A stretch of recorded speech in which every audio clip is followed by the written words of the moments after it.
السلام عليكم. زين الدين زيدان يصفع كريستيانو رونالدو قبل مباراة المغرب مع البرتغال، ويفاجأ المنتخب المغربي بعد الانتصار التاريخي على اسبانيا. شاهد ماذا قال. ولكن قبل ان نبدأ، عطر فمك بذكر الله والصلاة والسلام على سيدنا محمد عليه افضل الصلاة والسلام.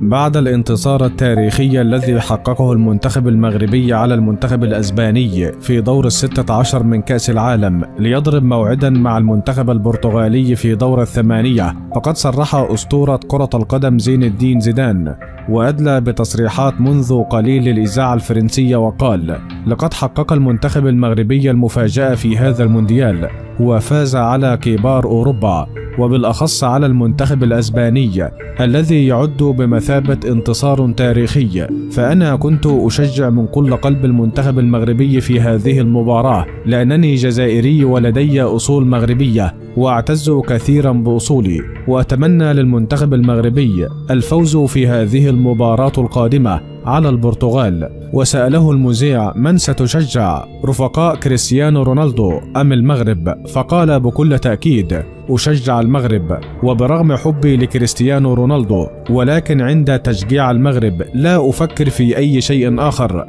فحب المغرب يجري في دمي، وأنا دائم الزيارة إلى المغرب، وخصوصا في العطلات الصيفية، فالمغرب من أحب البلاد إلى قلبي، وأعتقد أن المنتخب المغربي سيفوز على البرتغال وسيتأهل إلى المربع الذهبي. وفي النهاية ادعوا معي للمنتخب المغربي. اللهم انصر المنتخب المغربي على المنتخب البرتغالي. اللهم اجعل مرمى المنتخب البرتغالي مليء بالأهداف المغربية. اللهم اجعل مرمى المنتخب المغربي سدا منيعا ضد رفقاء كريستيانو رونالدو. اللهم انصر المسلمين والعرب والأمازيغ في هذه البطولة. اللهم آمين يا رب العالمين.